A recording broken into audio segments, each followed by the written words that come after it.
bad movies, bad life advice, and even worse life decisions. We cover it all here on the Life with Kenny podcast. I'm your host, Kenny.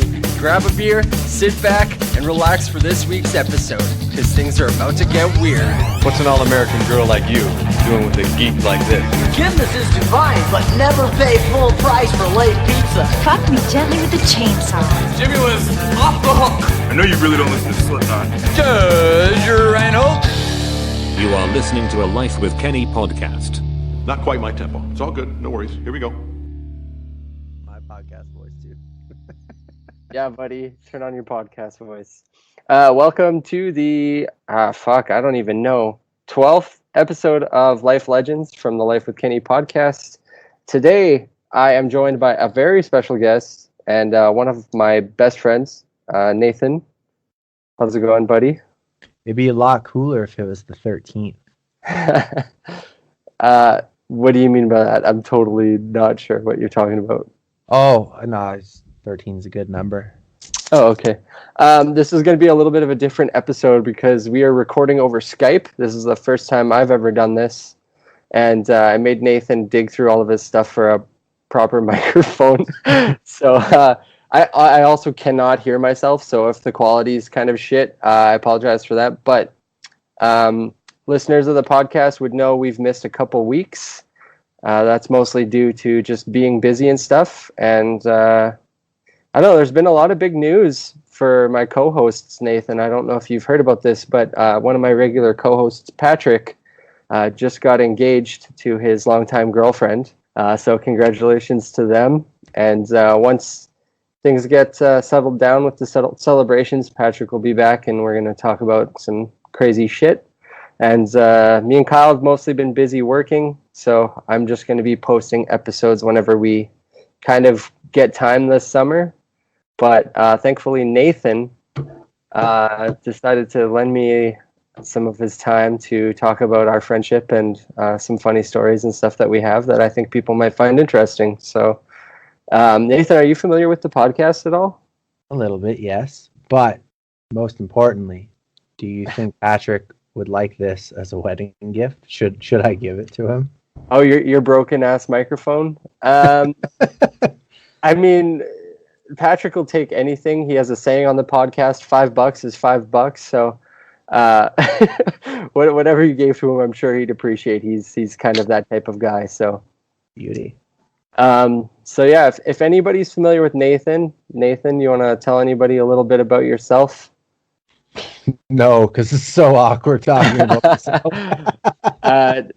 Some people might know him. He used to be a frontman for a band called Fall City Fall, which, not going to lie, Nathan, you're a huge reason why I started playing music and live shows and stuff, was seeing you guys perform and the energy and stuff that you brought to the table. And I know that's a big thing for Kyle as well. So we started off going to shows, and Nathan was in a band from Calgary that came through shitty old Saskatoon and kind of changed my life. And I don't know if you know this, Nathan, but you were kind of unapproachable to me for the longest time. You don't even realize like how funny it is now thinking about it. But back then you were the singer of a band that we just paid to watch, and you came up to me and I was like, good set, man, and you shook my hand and you were like, thanks, man. And that like fucking blew my mind back in the day, man. And it's so funny because now we can like, I can look back on that and laugh because like you and me can just like, I just think of other memories of like the time we were at Mazfest and we both played like the same fucking music festival, and a couple years after you came back and you actually were like playing wingman to me and stuff. So like we became really good friends over the years. But yeah, maybe we'll just touch on what got you into music and stuff, Nathan. Because for me, it was you. So I'm interested in how you got into it. Because I know you're a piano player and you're a singer and vocalist and stuff. So yeah. It's funny that you mentioned that I was so unapproachable, because I remember when I was like 15 and I started going to shows, like I think going to shows for me just kept me from being a fucking hoodlum. Like I grew up in the ghetto, right? So I remember just getting like handed a handbill. You know, those really need to make a comeback. Oh, for sure. Yeah, and it was like to go see just some old like local legend bands from like 2000. God, what year? 2006 maybe, and 2005 I think, even maybe it might have been that long ago. And it's to go see a band called the Riviera Heist at a venue called the Underground, which is now just like a super hipster like craft beer club market thing or something. um, As it goes. yeah. Yeah. And I just went down to that by myself. Like I didn't drive or nothing. I just like hopped on the bus and went and just checked it out. And I just remember watching them and just being like mesmerized at like not only the band but like just like the atmosphere of the venue and the people and the super musty sweat and like just the smell of like a shitty venue, you know? Right. And that you can smell the beer on the floor and your feet are sticking to the ground and you got and just like it's your first time, so everything is brand new. And you're just kind of walking around and then same thing, like I kept going to shows, and so I know what you mean about like people being unapproachable. Like you see, and that band at the time was like the reason that FCF actually started. The Riviera Heist was the name of the band. I Right. can't remember if I said that.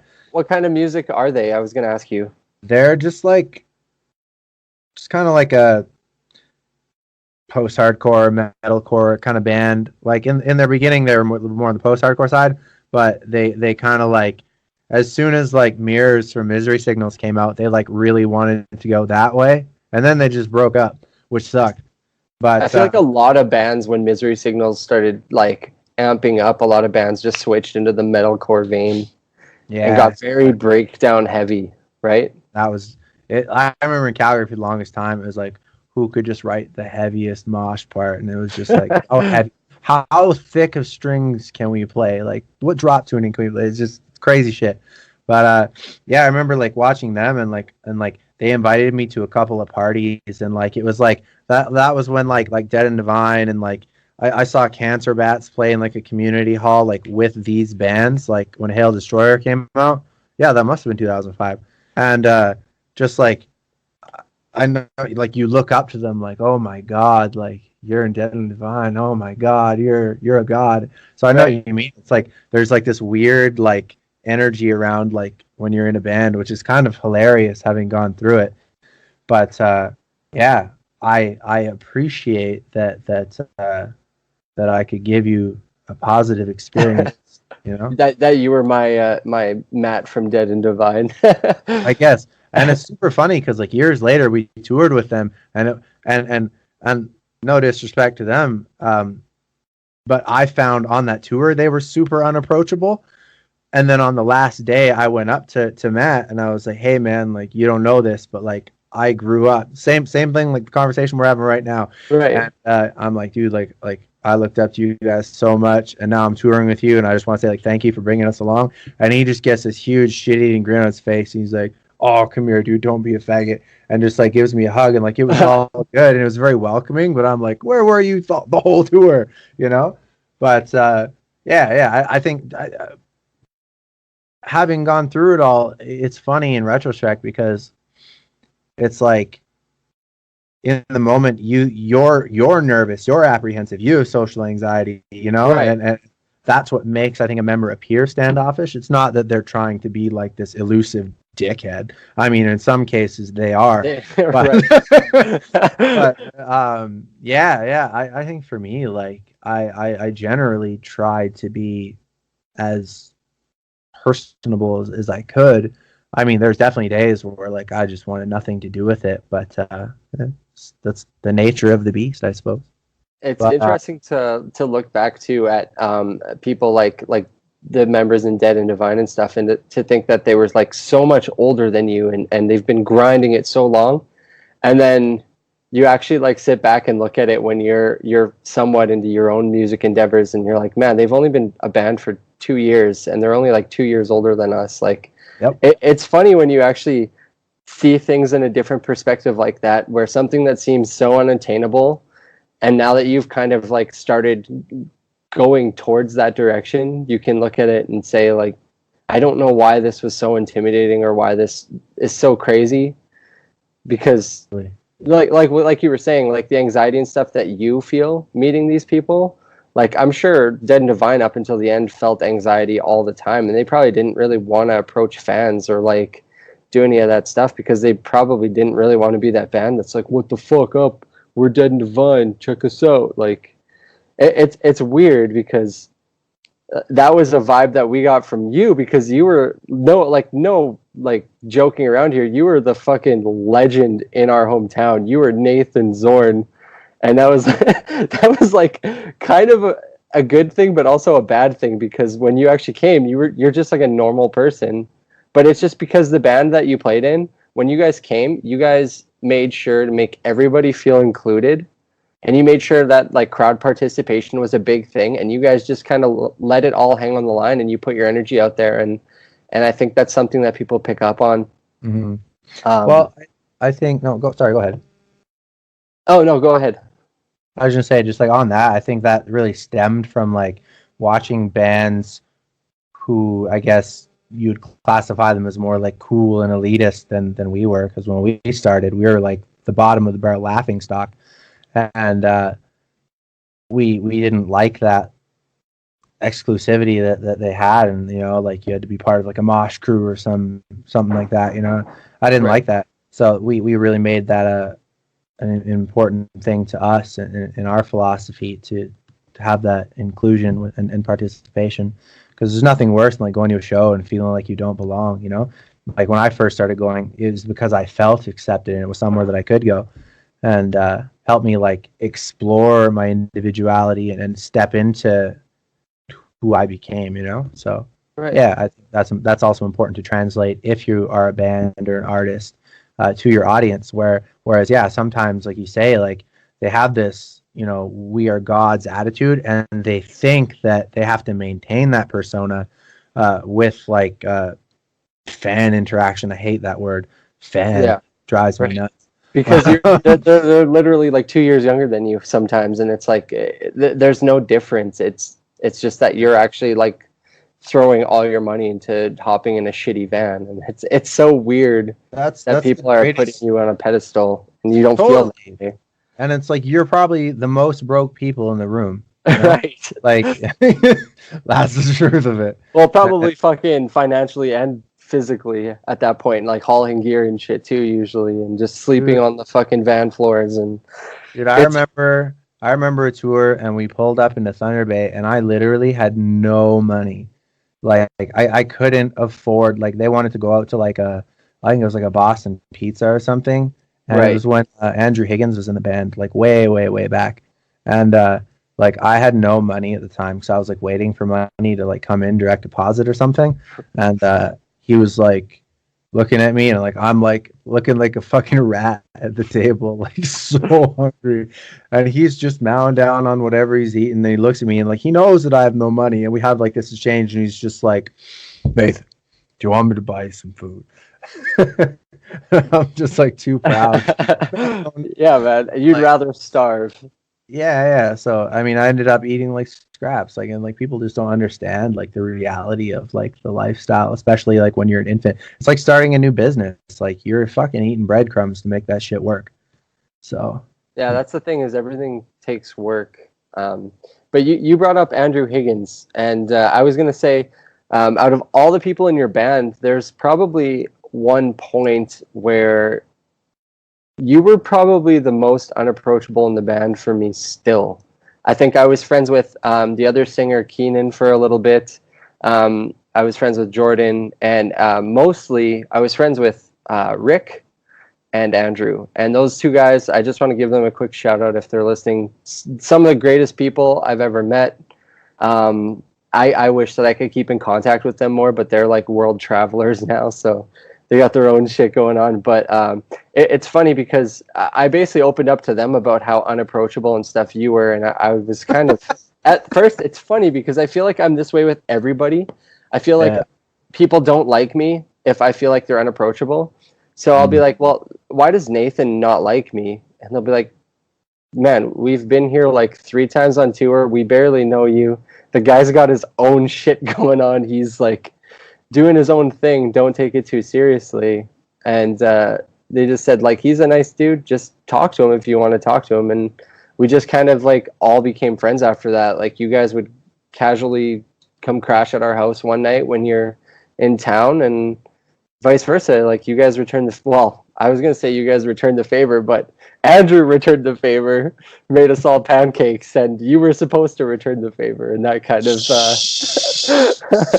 that's kind of one of the best stories. Our bass player from the band I used to be in still likes to tell is how he had to bail us out by calling up a girl that he doesn't really like so that we could crash on our floor because we were supposed to stay at Nathan's, and he stopped answering the calls. Still one of my favorite anecdotes, but yeah, no, you've actually inspired me quite a bit as a person, and as we became closer friends, and you still maintain to inspire me by just reaching out to me once in a while, and we'll just have these like great talks, and you helped me take that step into playing music live, but you also are the only person in history to ever get me to go on a roller coaster. Do you want to tell people that story a little bit here? It went a little something like, Kenny, let's go on the roller coaster. No. Kenny, go on the roller coaster. No. I like that you're playing this whole thing out and you're forgetting that this is audio only. So I went to. Is it? Oh, yeah. So I went to Edmonton on a trip with a friend to go see some bands play, and Nathan lives in Calgary, a few hours away, and him and his lovely girlfriend Danica, they drove up to hang out with us, and what they wanted to do was go to the amusement park, and I'm fucking terrified of heights and fast things, and I mean, I don't know how the fuck you did it, but within like an hour, you guys had me starting to go on these fucking rides. And by the end of the day, we went on pretty much every single ride in the amusement park. And I'm telling you, I've had people my whole life trying to get me to do this, and not one person's accomplished that except for you. So I want to give you props for that. But yeah, you continue to inspire me into trying new things that I'm not super comfortable with. Is there anything with like touring and music and stuff that was difficult for you to just like dive into? Or did you find it like difficult to take any steps at all, or were you just pretty much in it just to hang out and play music? I knew that's what I really wanted to do really early on. Like I remember our very first tour, we had to cancel the last leg of like going to BC. It was like 2008. And I was just so bummed out about it. Like, it was like we played our show in Medicine Hat, and then they were all collectively like, yeah, let's just go home. And I was like, are you kidding me? And I was super pissed. Well, I wasn't pissed, but just more bummed out. But things that I guess grappled with over the course of touring and being in a band was just like maintaining healthy relationships. You know, like there's so much sacrifice when you are touring a lot. And, you know, you're missing birthdays and anniversaries, and you're dealing with, you know, insecurities of your partner and insecurities of your own. And like your early 20s, you're learning quite a lot still. You know, you're figuring life out in a stinky ass van. And right. Yeah, I think there's a million lessons that I've taken away. Like I wouldn't trade any of it for anything. I think I learned probably the most about myself through my touring years, for sure. Just how to be, certainly how not to be, how not to treat people. Right. Yeah, but I think you need those seemingly negative experiences to really help shape and define how you want to be positive moving forward. You know, right? Like you can't experience joy or success without going through misery or defeat, you know? Yeah. Or at least appreciate it to its fullest.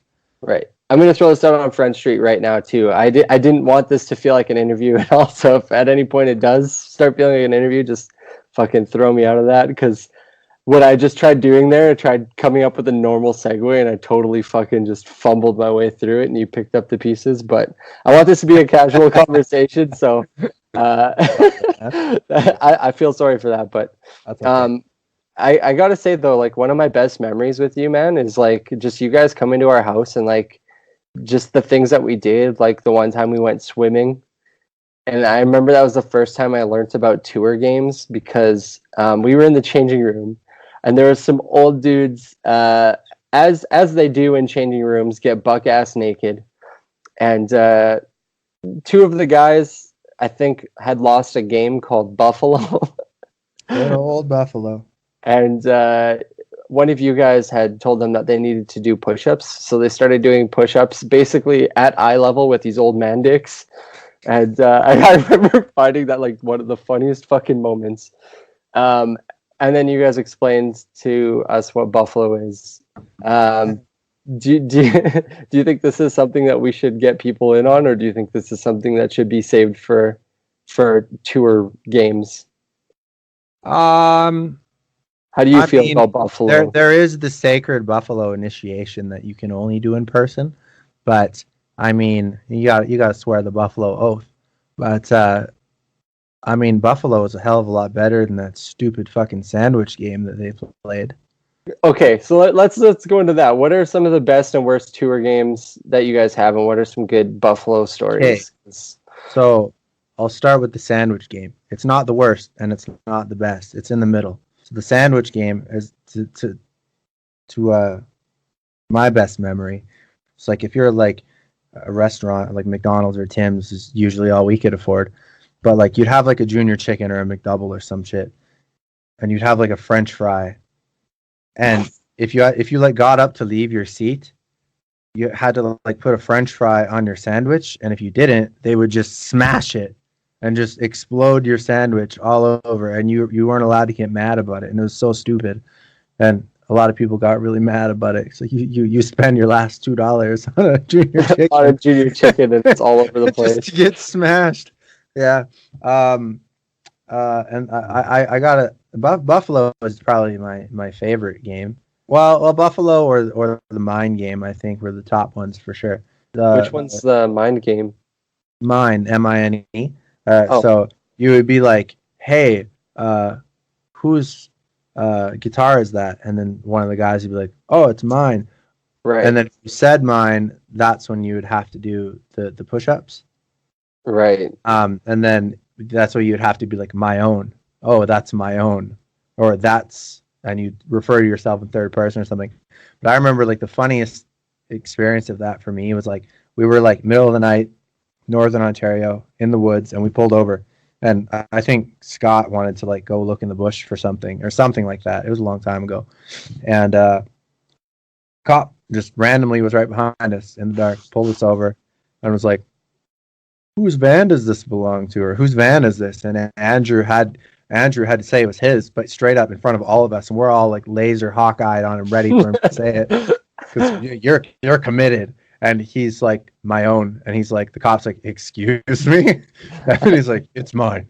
And then he's like, okay. And he let us go. And then Andrew went on the hood and went and did the push-ups. And it was pretty hilarious that he did that in front of a cop. Could you imagine how the cop probably thought he was fucking drunk or high if he would have kept saying my own? Oh, yeah. He was committed. Right. Yeah. It was pretty great. But I think the worst game ever was like, we had some pretty intense van wars, and I remember we were in Winnipeg, and we hopped on a show, and like the Fallacy was playing. They're a band from Calgary that's no longer around. I can't remember the two little the Chan brothers. They're in some other band now. I think it's called Trench. Yeah, it's Trench. It's like a hardcore band in Calgary now. But anyway, they were in a band called the Fallacy at the time, and we were both staying at our friend's house. And they decided to, I can't remember what they did, but we decided to take like 7-Eleven chicken and rub it all over their windshield and like all in their like handles and stuff of the van. So like when they go to get a handful of like greasy shit. and like Right. we rubbed it all on the grill and stuff, and they were furious. And then oh no, that's what it was, because we rolled up one night, and they had planned this in advance, and they wrote in like, I don't know, shaving cream or something, like shits, tits, and bass cabinets on Taylor's truck, because that's what we were touring in at the time, his little Ford Expedition or something.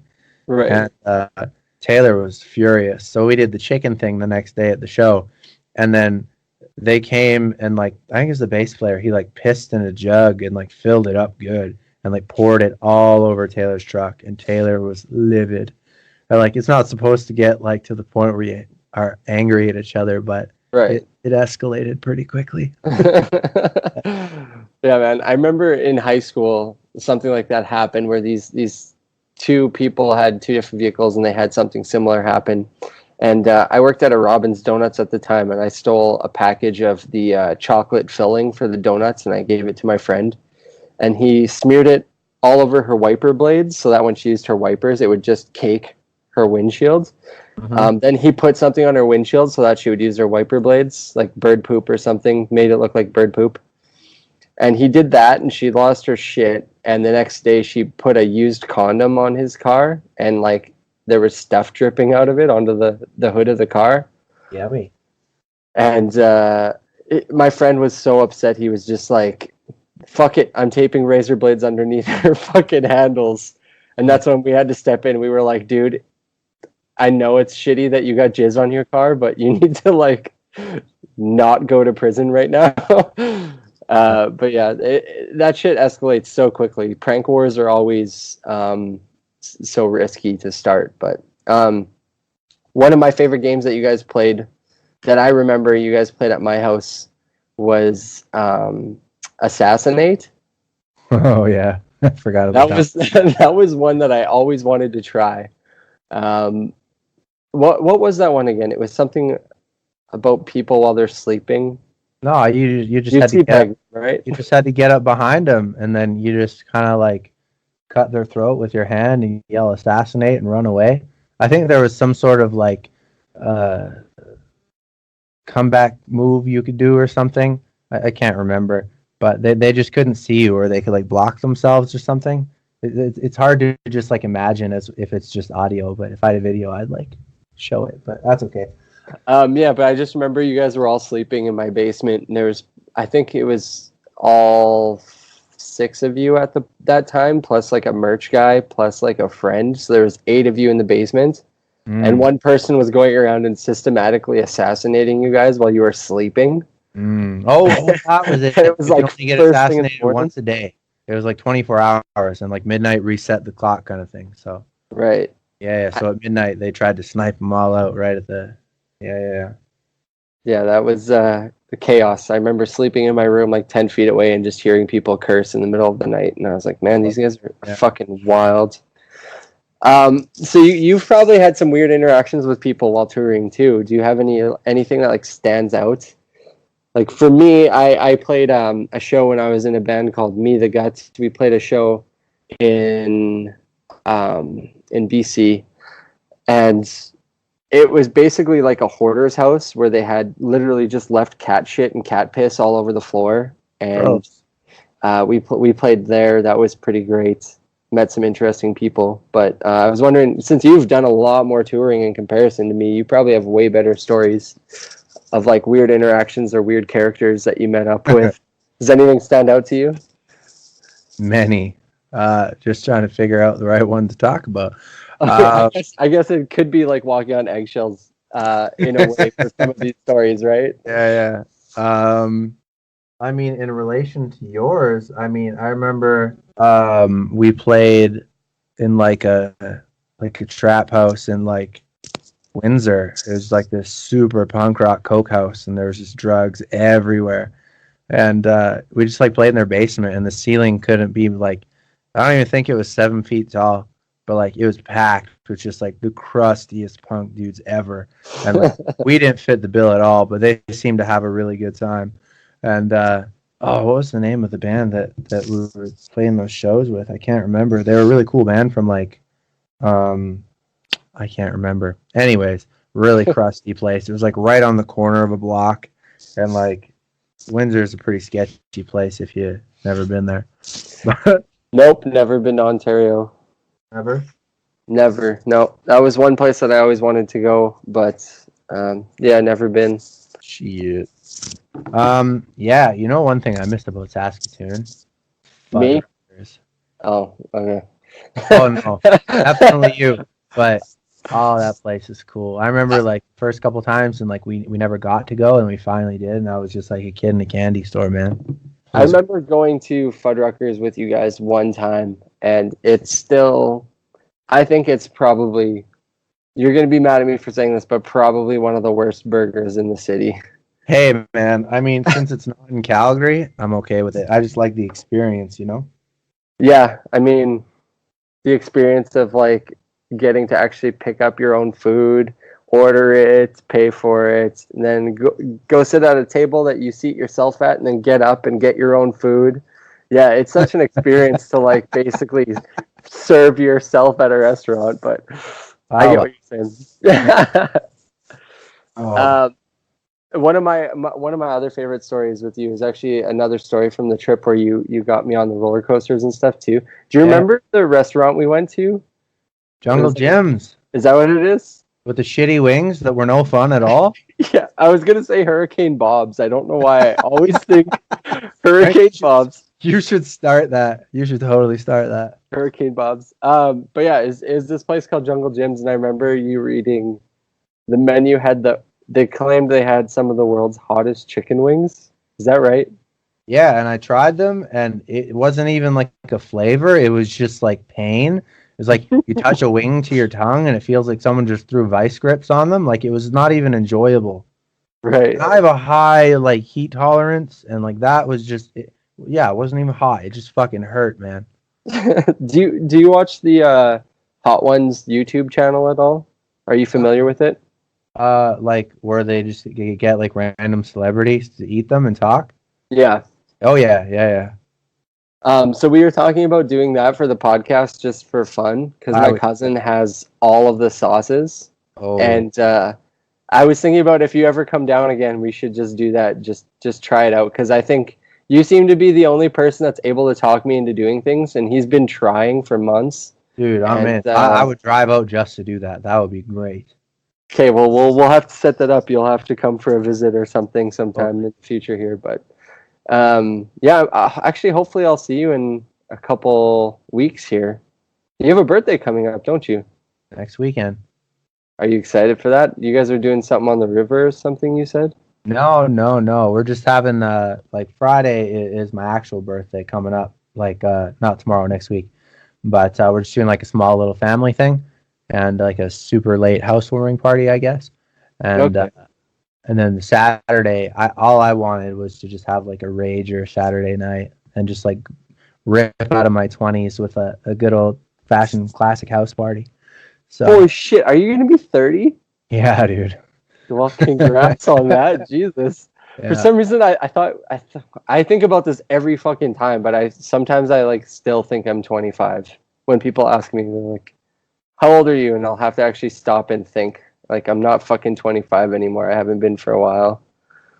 But because the other day I asked my brother, or Patrick, I think, asked Kyle how old he was, and Kyle said he was 25, and I'm like, that's not right. You're younger than me. I felt Dude, like you know what's a idiot. trip to think about? I've known you for like over a decade. Yeah, well, I don't think over a decade. It's probably about a decade, though, because I didn't start I going met to shows. 2009. Oh, fuck, you're right. Because I didn't start going to shows till I was about 17. But I'm turning 28 this year, so that makes sense. Yeah, because Swine '09 was the tour you guys did, and I think we played that show with you guys. No, we met before that. The first time we ever came to Saskatoon, we played at Lower Lay. That's when I met you. It was Well, like, I think we weren't I think really that like was when, buds. I was gonna say I think that was when I met you. Maybe, but like I remember that you guys were there, you know, like so. Yeah, that's when I classify it. So I'll have to share a pic from that Swine '09 tour if I can find it, because I look like a fucking dingus, and I have that picture actually. It's probably on Facebook, but I remember that was when Crabcore was real big. Do you remember that? Oh, I remember. The Attack Crabcore. So if listeners aren't familiar, Crabcore was this thing in the heavier music scene back in the day where people would drop their guitars really low on their guitar straps, and they would do synchronized headbanging and be really spread out leg-wise and arm-wise, and they looked like crabs. And it became probably like the first music genre meme, I would say, where it just kind of blew up and took over, and it became this big fucking joke everybody made fun of. Mm-hmm. But in that picture, I think we're all doing like crab hands or something, just like making fun of it. Yeah. But are you able to talk for a bit still, or you're? Oh yeah, I got lots. I just didn't know if you had plans or something. But yeah, I do have a few things that I've been wanting to talk to people about, but Kyle and Patrick have been busy. Let's do it. And I might be able to talk to you about them if you want. Lay it on me. I'm ready. Let's do it. So these things that have been happening lately, I don't know how much do you go on the internet, because I know you for a while were trying to stay off the internet as much as you can, but I don't know if that's still something that you're doing. Are you into like the new memes and following weird news and shit like that at all? Dude, I feel like I'm like brand new again, you know? So like catch me up and maybe I'll know what you're talking about. Okay, so the biggest thing that I've been wanting to talk about is gamer girl bathwater. Does anything spark your interest when I say that? Yes, Danica told me. And she like sells it to dudes who are thirsty. Right. So what do you know about this? That's all I know. She just told me that. Danica is a very good source to keep me up to date on things going on. Yeah. Great. So Danica is your very nice girlfriend that just in case listeners don't know. So the girl who's doing this, her name is Bella Delphine. I believe she's from South Africa or something like that. So she kind of got famous for just kind of being good looking and doing Instagram and shit like that. And she started, news sources say she started pranking people or memeing people, in quotes, by telling people if she got a certain amount of subscribers or likes that she would start doing porn. So this is how it all started. And what ended up happening was she got a shit ton of likes and then thought, hey, I could capitalize on this more. So she took a picture of herself in the bathtub with a jar and said that she's going to be selling, I think it's gamer girl bathwater for all the thirsty gamer boys, which sounds right up your alley. I'm looking her up right now.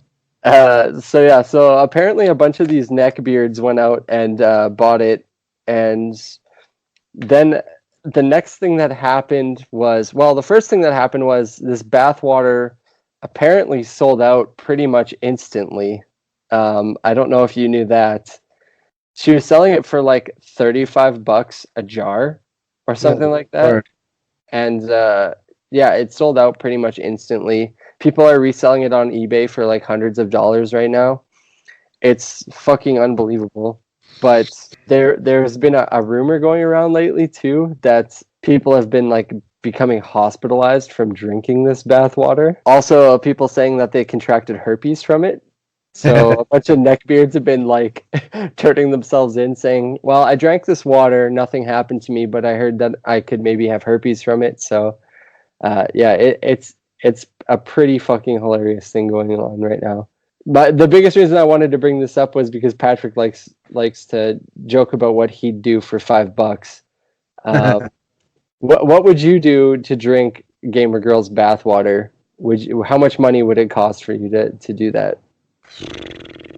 Well, like if somebody bought it for you, they put it in front of you and they said, Nathan, this would be a really good viral video. Would you drink it? What I do for about $3.50? $3.50? That's your going rate? Yeah, you throw that goddamn Loch Ness Monster I do for about $3.50. So you wouldn't do it, is what you're saying? Well, I mean, I mean, if you got a little scientific about it, I suppose if you boiled the bathwater first, maybe filtered it a couple times, boiled it again, maybe Right. I could have What a if little sip. that would be for free? How much would you want if like somebody were to offer you money to just drink it? It's already paid for. They have it in their possession, but they want you to drink it on video. How much would you ask for? $1 million. That's your going rate. Yeah, I think I'd start at $1 million.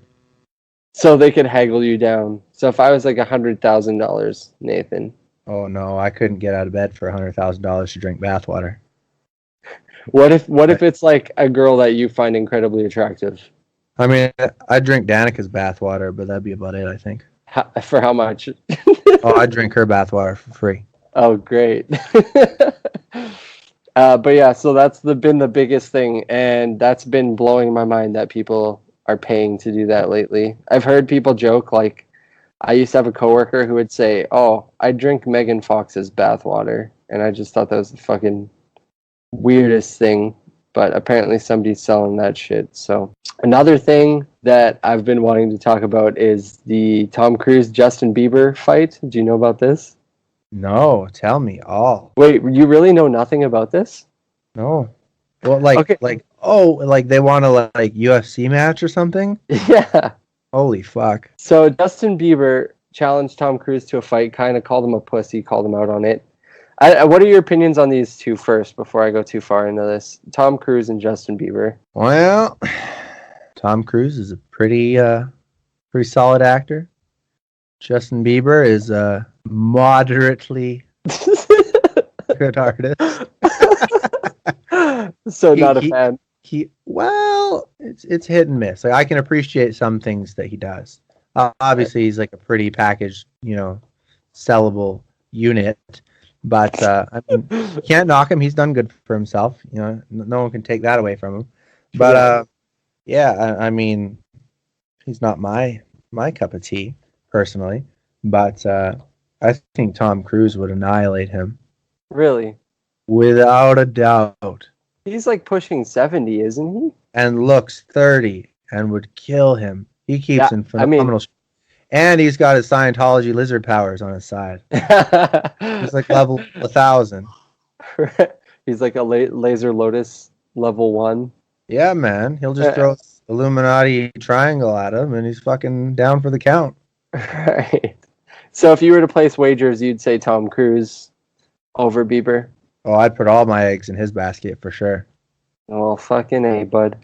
Yeah, no, I've been wondering what people think about this, because it's weird, because I see all this stuff, and it's kind of the biggest reason I started this podcast was to talk about weird shit that I find interesting with people, but lately I feel like I've been talking to myself. Oh, dude, we can get weird. Man, I bet you Tom Cruise, he'd be so smart at it, because he just busts out all his Mission Impossible tricks, That's what I was going to say. The dude does all his own fucking stunts. Like, he broke his ankle doing a Mission Impossible stunt, and he proceeded to fucking do it again 3 more times. Like, I bet you, like, Justin Bieber would knock out Tom Cruise on the mat, and then the referee would be like, actually, and he'd pull off his fucking face mask and clock him because he's the real Tom Cruise, and Joe Rogan would just let it fly because he's fucking Tom Cruise. Oh, so in your world, Joe Rogan is reffing this gig? Yes. Okay. I don't know. All right. Well, I found I found another video online recently too that I saw. I was talking to a coworker. He recently, I don't know how recently, but he is in the position where he's taking care of a teenager right now. Yep. And basically, he tells me stories about like how on her case he is about things, and whatever. He tells me some of like the discipline things that they do, and it's way different than when I was growing up. Like some of the stuff this girl could do, like they're like, yeah, we just took her phone away for an hour, and I'm like, you didn't like ground her for a month for that? It's like weird shit. But then I told him about this video, and he had a weird opinion on it. So I'm curious what your opinion would be. So I saw this video online, and it's a mother. She's got her daughter in a chair. They're holding her down to the chair, and the mom is shaving the daughter's head. So if you had kids, Nathan, and you found out your teenage daughter was bullying a girl in her class for being bald, what would you do in that situation? Wait, so my daughter is bullying a bald girl, correct? Yes. Well, I don't think forcing her to shave her head is the right thing. You knew exactly where I was going with that. What if I added on that the classmate has cancer? Oh man, that just reminded me of something from high school. I know a girl who was like raising money for cancer and she shaved her head and she kept all the donation money. What? Yeah. Yeah. And it's a girl you went to high school with? Yeah. It was crazy. Like she did it in high school. What happened with that? Did anything happen? Yeah, I think she had to give it all back eventually, but like it was like a big thing for a minute. That just immediately reminded me of that. That's crazy. Okay, somebody like that does something like that. What do you do in that situation? I think as a parent, it's as a parent, as a friend, as a partner, it's more important to just like have clear communication, like especially as a parent. Like it's your role to teach, and I mean everyone has different teaching methods, but that personally wouldn't be my go-to to pin her down against her own will and be like, hey, Shave her head. You know, that's kind of stupid. But yeah, I think just educate them and you can lay it out factually for them, and yeah, I think education and clear communication is far more effective than tyrannical punishment and Humiliation. Yeah, and like dominating through fear and terror. I think I don't agree with that philosophy at all. Yeah, I had this conversation with my coworker, and his whole thing was, if she's teasing a girl in her class that has cancer, she clearly doesn't know how to empathize with people, and the only way to teach them that empathy is to put them in that position. And I thought that was like interesting, but I also thought that was like an extremely warped sense of like ideas. But yeah, I mean, I get the idea, but I think you could still convey that without physically putting them through it. right. So Right. shaving the head, is that child abuse? Would you consider that child abuse for bullying a kid with cancer? No, but I wouldn't call it child abuse because I remember I got spanked a lot as a kid, and I know a lot of parents who argue that's child abuse in today's era. Right. I wouldn't spank my kids, but I wouldn't classify that as child abuse. I agree with you on that. Yeah. What if I were to tell you that the article that says that they shaved the daughter's head for bullying a classmate was made up, and the real reason the mother shaved the daughter's head was because she found out that she was posting nude photos online? That's still such a stupid reason. Like, there's way more effective. That's the dumbest shit ever. Like, To me, it's weird because when you put it in the perspective of bullying a kid with cancer, I'm a little more likely to be understanding with that. But the second I read it was about her posting nude photos, immediately my brain went, that's child abuse. Well, I think it's just the parent needs a few screws in his head tightened up, or her, I suppose. But I don't know, man. Like, fucking. I don't even want to get into that. I think this generation is too fucking soft. So it's so hard to like talk about things that you have an opinion on without some fucking mom at McDonald's asking to speak with the manager. You know what I mean? People are just too sensitive. That's the beauty about doing a podcast that nobody listens to, is that I can basically get everything out without anybody ever calling me out on this shit. So, Yeah. But yeah. Okay, so I'll throw another story out here while you think. Yeah. So recently I saw an article on CNN that I clicked. It was the beginning of July, I think I saw it. And so you know how people are, on the topic of people being super touchy and sensitive and stuff right now, you know how people are getting upset that there's gay pride parades? Uh-huh. There's a story in Boston, I believe, where FBI and Massachusetts State Police are investigating people who were planning a straight pride parade. Have you heard about this? They started receiving suspicious packages, I guess. What would you think would be in packages sent to straight pride parade organizers? because to me it's probably like the funniest fucking possible thing that you could do. Ultra pink dildos. Oh, that's even better actually. They were just envelopes full of glitter, apparently. So these people thought they were getting like anthrax bombs and shit, but it ended up just being envelopes of glitter. I think that's kind of like right up my alley for some sort of like petty revenge. Just sending people glitter. Did you ever read that article about the guy who like won a jackpot and like decided to go like get like 10 tons or something of like horse shit and he dumped it on his boss's lawn? No. Yeah. Really? And then, like, yeah, look it up. It's super funny. And yeah, I it's just some like ridiculous amount of horse shit he just paid like to go have dumped on his boss's lawn, and then he got arrested, and like there's like reporters, and he's just like he was so happy about it. Like he's like it was so worth it. He's like fuck that guy. Jesus. Yeah. I wonder how much money that would cost to get that much horse shit just fucking delivered and dumped. Like I bet you said it was $1 million? I don't know how much it cost him. I know he won like a lot of money apparently, but yeah, just priceless. I saw recently a guy won a couple $1 million on a lottery, and he wanted to keep his anonymity because he didn't want family asking for money, so he wore a Scream mask, like a ghost face mask from Scream, to sign for his check. It's one of the funniest pictures I've seen in a while.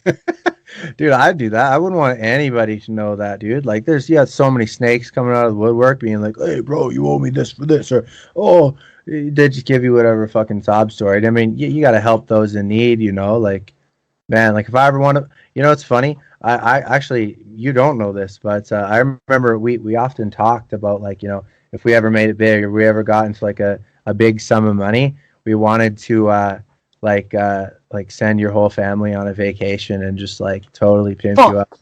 Yeah, dude. yeah. Let me call up a record label real quick. Yeah. I'm gonna try to organize a reunion. Yeah, no, but like that was one thing that like for me personally, that was like I remember Andrew talking about it too. He's like, man, we're like we got to do something for these people because you guys have been so like wonderful to us over the years. But yeah, I don't think I've ever told you that. That's super funny. That's so nice that you guys thought of that. And now I can't even get a text back from most of those guys. So it's pretty much just you that'll actually like talk to me now. But I get it. Some of them are like literally in the middle of a fucking forest with no cell reception half the time. So yeah, I don't know. I think we should probably just wrap this podcast up. We're just about at an hour. So I think we got a good conversation in there. People got to know a little bit about you, and I got too bad. I was ready to get into the good stuff. What's the good stuff? Oh, I don't know. You're starting to go down the rabbit hole. I can talk about that for 5 hours. Well, but, I think do it on another one. I was gonna say I think we should now that we know that we have actual recording and stuff equipment that we could actually both maybe plan something and come back and do something that's not so last minute. Chicken wings. Yeah. Man. Chicken wings and conspiracies. That can be the episode. Yeah, I have a bunch of conspiracies. I actually started listening to a podcast today called the RFK Files. Yeah. It's, do you know anything about that? No. I'll have to look that one up. It's a conspiracy about. So everybody knows about John F. Kennedy being assassinated. Mm-hmm. But not many people know about Robert F. Kennedy being assassinated, his brother. Yeah. He was a senator, and he was trying to run for president. Oh, no, I didn't know that. He got assassinated a few years after, like 7 years after. So I've been listening to a podcast on that, and there's a bunch of like police cover-ups and stuff that people are talking about, and I'm falling down that rabbit hole right now. But maybe we'll both pick some sort of conspiracy or conversation to come back and talk about. I've just been jonesing to talk about this fucking gamer girl bathwater thing with someone. And, yeah, man. No, I like that. This is a good little first run. I'd love to do it again. I feel like now that people are familiar with our friendship and stuff a little bit too, we don't have to like spend as much time on that, and I don't have to spend as much time like, you know, sucking your dick about how amazing you were and stuff. Now I can just let everybody know that you're just kind of like a piece of shit friend who forces me on roller coasters. Yeah, fuck that guy. Oh, but no, I'm stoked to do it again with chicken wings. Cool. Well, And or other tease things. that. We'll tease that, and we'll wrap up this recording here. And thanks for listening. And just a reminder to everybody, we're going to be posting sporadically over the summer, just because I can't really nail down a guest every week, and life gets busy. So, that's just how the Life with Kenny goes. But yeah, until then, fuck Judge Reinhold, hail Keanu, and we'll talk to you guys next week. And I'm going to hop on my bipolar bear and ride back to my trailer park for the night. Oh, get a life, man.